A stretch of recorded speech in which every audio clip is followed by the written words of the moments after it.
The opening track of Carrie and Lowell is Death with Dignity. It starts out with a single acoustic guitar. It sounds happy, but this album is anything but. Carrie and Lowell is an album by Sufjan Stevens. It's named after his mother and his stepfather, respectively. The album hits the idea of grief, loneliness, depression, and more. The emotions are so interwoven within the well-written lyrics and simple acoustics. The sound of the album is simple. It's naked in a sense because the instruments used aren't overbearing. Most of the songs have a pretty simple instrumental, and the gentle singing voice of Stevens can easily put you in the mindscape that the album was created in. Carrie Lowell is named after Stevens' stepfather, who helped him throughout his life, and his mother, who passed away in 2012.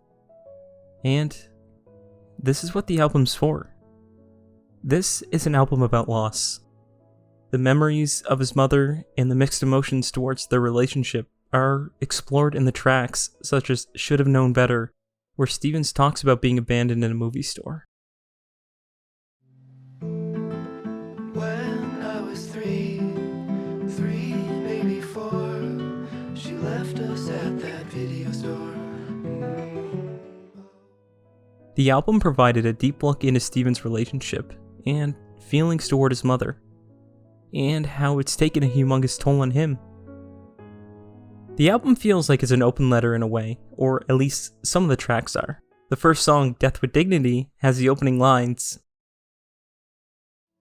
Spirit of my silence, I can hear you, but I'm afraid to be near you, and I don't know where to begin, and I don't know where to begin. and ends with the final line. I forgive you, mother, I can hear you, and I long to be near you, but every road leads to an end. The idea of morality is also heavily explored. It's thrown at you in one of the best tracks on the album, 4th of July, where the line,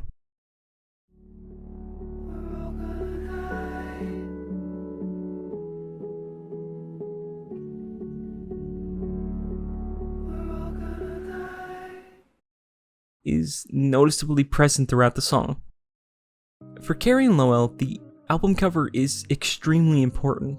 An album cover isn't always a big thing for an album. They can be extremely simple or complicated. For this album, it's an old family photo of Stevens' mother and stepfather. The photograph is a memory. It's something to look back on, and it's exactly what Stevens is doing in this album.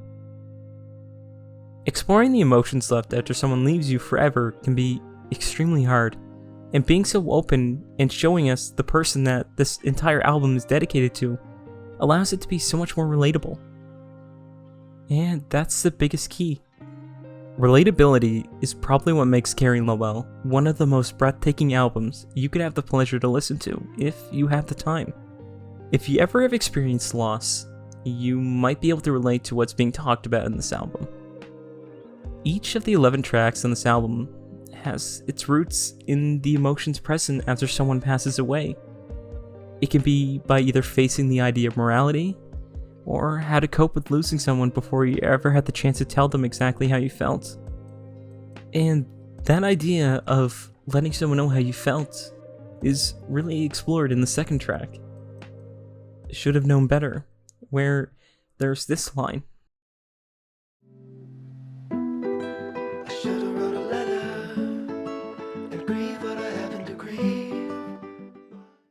and this idea is extremely haunting. Realizing you could have reached out to somebody.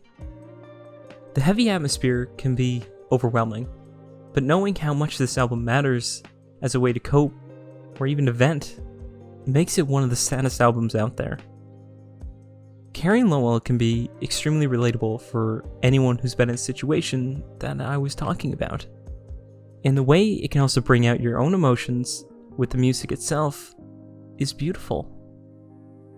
Carrie and Lowell is one of the rawest albums you can listen to, and I wholeheartedly respect and admire it for what it's able to accomplish in its short 43-minute run.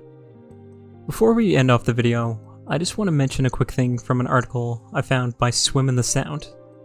And there's one line that stood out to me.